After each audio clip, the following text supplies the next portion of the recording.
लक्ष्मी का अपने घर में पूरा दबदबा था। हिटलर की तरह वो सारा काम अपने पति और बेटे से करवाती। धीरे धीरे उसके पति की तबीयत खराब रहने लगी।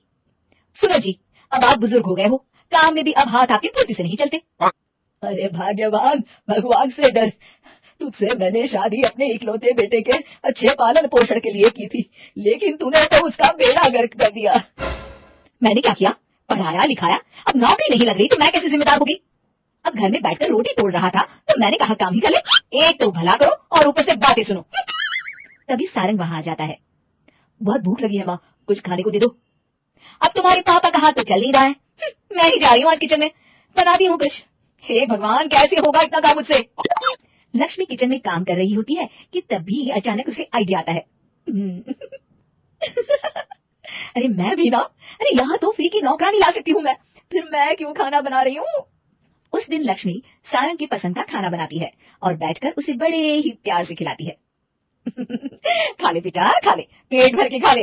अरे रुक, मैं तेरे लिए ना गर्मा गर्म रोटियां लाती हूँ। सारंग और उसके पिता एक दूसरे की ओर बड़ी ही हैरानी से देखते हैं।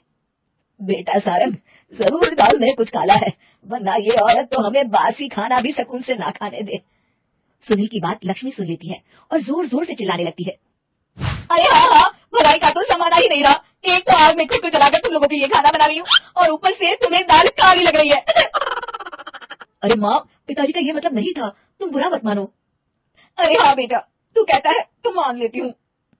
लक्ष्मी सारंग के पास बड़े ही प्यार से बैठ जाती है और फिर कहती है, बेटा मैंने ना तेरी शादी करने की सोच ली है।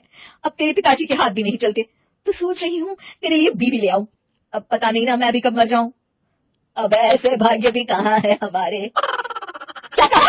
अरे हाँ हाँ, तुम तो चाहती ही हो कि मैं मर जाऊं, लेकिन मैं अपनी प्यारी बहू का चेहरा देखे बिना नहीं मरूंगी। हाँ माँ, शादी तो मैं कर लूं, लेकिन मैं नौकरी नहीं करता, फिर कोई क्यों देगा मुझे अपनी बेटी? अरे क्यों नहीं देगा बेटी? इतना बड़ा घर खेल खलियान है, किस चीज की कमी है हमारे पास? जो आएगी राज करेगी राज। हम तो ना कर पाए राज, ये बोलो कि एक और नौकर तुम्हारे पास आ जाएगा। मैं कहती हूँ चुप हो जाओ। अरे खुद के घर का खाना बनाएगी तो क्या नौकरानी हो जाएगी? अब तुमसे तो किचन का काम होता नहीं, तो कोई तो करेगा ना। ठीक है माँ, तुम जैसा सही समझो बस। अब मेरी एक शर्त है, लड़की जो भी हो वो दिखने में कैसी भी हो या कहीं की भी हो, बस पढ़ी लिखी होनी चाहिए। अरे हाँ हाँ, ला देंगे पढ़ी लिखी बेटा, मैंने कौन सा काम करवाना है उससे। हाँ। और फिर एक दिन पास के गांव की ही रति से सारंग की शादी हो जाती है। रति दिखने में बहुत ही सुंदर थी, साथ ही साथ काफी पढ़ी लिखी थी। रति को लक्ष्मी के सौतेले होने की बात पता नहीं थी। शुरू शुरू में जब रति ने सारंग को घर का काम करते देखा तो हैरान रह गई।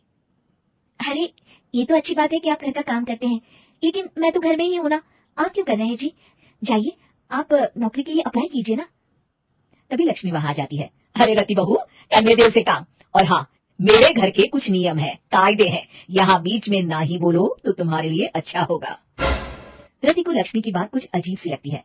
वो समझ नहीं पाती है कि वो ऐसा व्यवहार क्यों कर रही है, लेकिन उसे लक्ष्मी के सौतेले होने के बारे में कुछ पता नहीं चलता है। फिर एक दिन तो हद ही हो जाती है।